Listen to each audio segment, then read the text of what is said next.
signature moment in the NBA Finals. You said you just want to win a championship. Do you think the behind-the-back, crossover-back, fadeaway three over Dellavedova and Thompson pick and roll maybe is your signature moment? Draymond, if you want to add to, is that something that you're going to remember for maybe the milestone that you're going to remember personally from this series, possibly?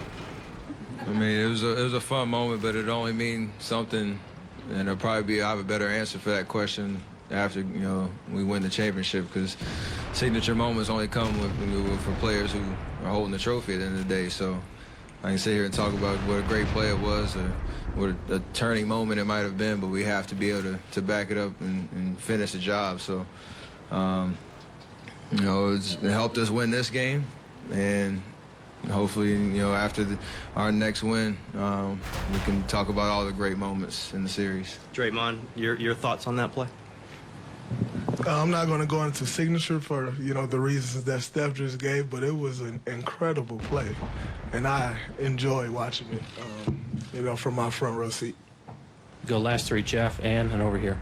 Draymond, Andre spent a lot of time on LeBron, and several other guys, including yourself, did too. Steve Kerr thought you guys worked real hard against him.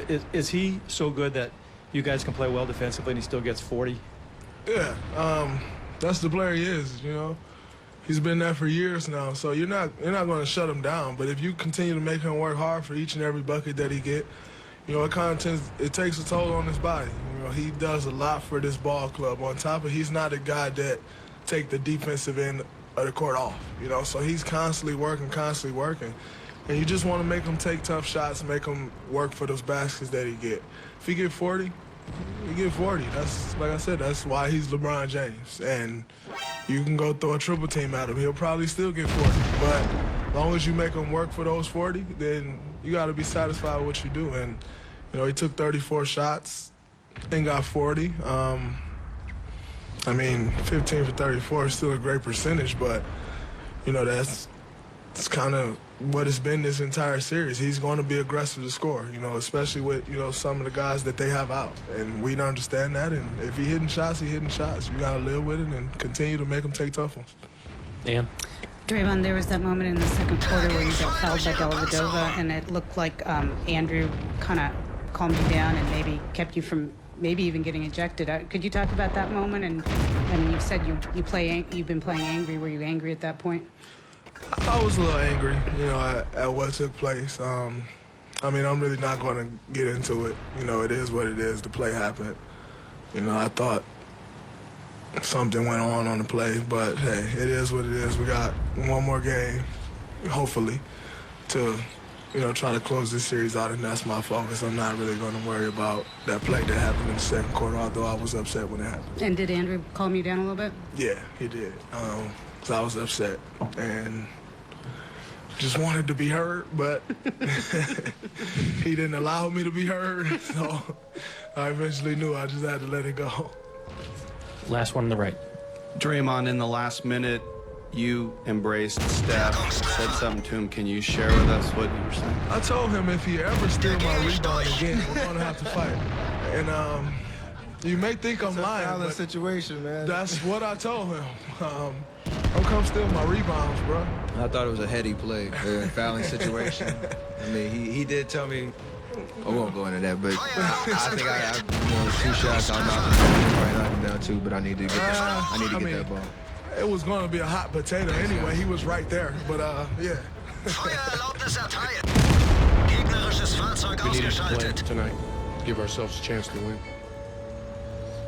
Do you feel like that gave you an advantage and kept you close for most of today's game? Looked like that, sure did. Alan left.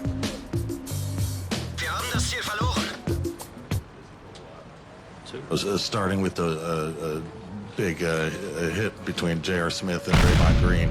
Was that part of your strategy today to get into a more physical brand of basketball, or is that just the flow of the game? And how do you think that impacted the proceedings? I thought that was the flow of the game. We've tried and we should be physical, as does the other team. Dave over here.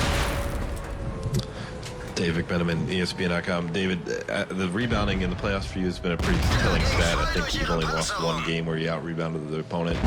With that said, how much do you think You want to say that again? I don't think that came out right. So we've only lost one game that we've out-rebounded the opponent. Okay, I didn't hear you properly. I'm sorry. Okay. Excuse me. Sorry. So, with that said, how much do you think the late game offensive rebounding by Golden State, contributed to the outcome? I thought all game we needed to rebound better. Not just the last minutes, to be honest with you.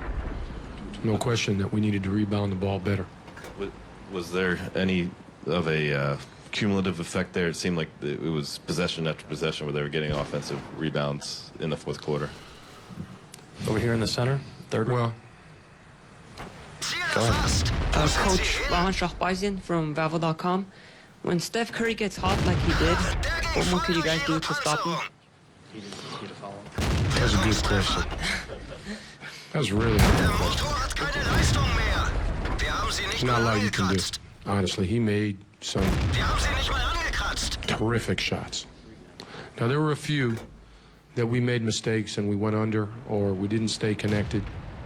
And that's on us. But there's a few that he made, more than a few, that were extremely difficult shots, high level shots by a high level player. Sometimes you got to take your hat off the other guy. He made some tremendous shots. That's respect. Sorry, Dave, follow-up you had? Yeah, sorry. Dave, I was just hoping you could elaborate on the way they got those offensive rebounds in the fourth quarter. I think there was one. I don't know. I got to look at it. I don't know. I can't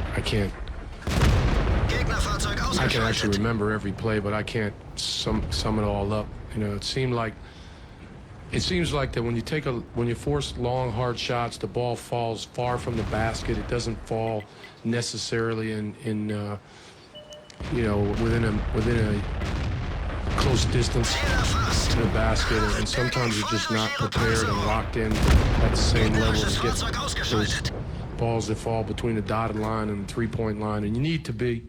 And it seemed like we weren't